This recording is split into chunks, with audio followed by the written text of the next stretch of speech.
Alô, bom dia, sexto ano, tudo bem?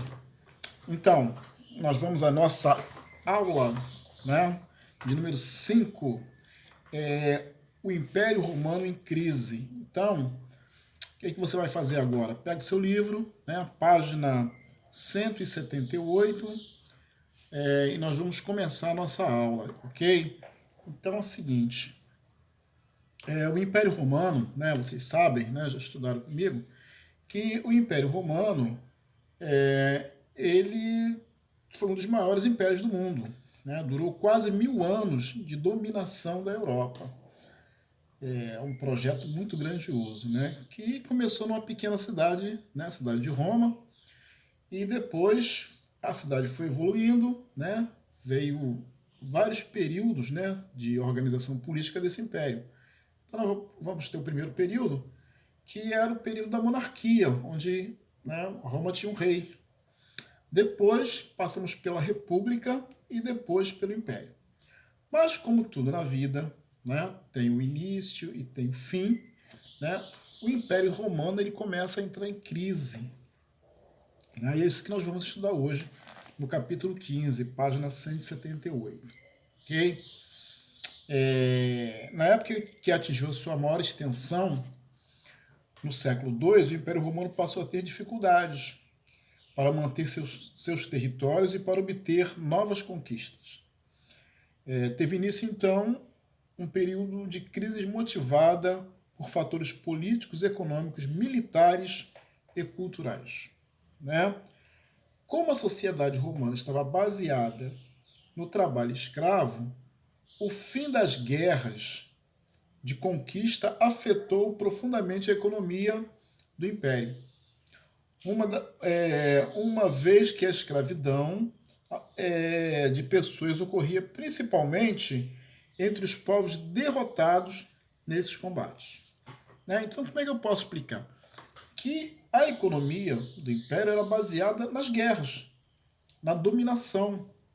E todas as vezes que eles conseguiam derrotar um, um território e conquistar um território, eles também tinham nesse território, além das riquezas que eles ficavam para eles também tinham os escravos. Então a economia, né, a mão de obra, era uma mão de obra quase que gratuita. Porque o escravo, qual é a despesa que o escravo dava? Só de alimento. Né? Dormia, ele dormia em qualquer lugar. A roupa era qualquer tipo de roupa. Então isso fazia com que as pessoas, né, mais poderosas em Roma, lá do Império, pudessem ficar mais ricas, né, e pudessem estar acumulando riquezas. Né? E uma das coisas também foi o contato com outros povos. Né? Isso fez também mudar um pouco a cabeça das pessoas em Roma, né? Porque viu outras culturas, outro modo de vida, e isso influenciou também. Mas também tem um fato muito interessante que é a divisão do império. Né? Os governantes romanos tentaram de diversas maneiras contornar a crise. Assim, em 330, o imperador Constantino transferiu a capital do império para a cidade de Bizâncio, que passou a ser chamada Constantinopla, né? Onde é hoje atualmente onde hoje é a Turquia. Em busca de uma administração mais eficiente, em 395 o governante Teodósio dividiu territórios imperiais em duas partes: o Império Romano do Ocidente, com a capital em Roma, e o Império Romano do Oriente, com a capital em Constantinopla. Ok? No entanto, a intensificação das migrações dos povos germânicos, provocada pela pressão de outros povos que avançaram sobre o território, e a grave crise levaram o Império Romano do Ocidente à decadência. Então começou a crise. Né? Roma foi invadida, né? Sofreu muita perseguição e também uma coisa, a difusão do cristianismo. Né? Nesse momento, nesse declínio também, começa a aparecer uma religião monoteísta. Né? Enquanto Roma, né, desde a época da monarquia, já era um povo que tinha vários deuses. Né?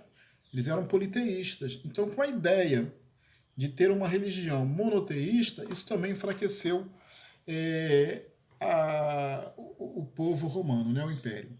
E aí, claro, eles vão perseguir os cristãos, né, perdem muito tempo com isso, nessa perseguição, e não conseguem o objetivo, que é derrotar totalmente os cristãos, ok?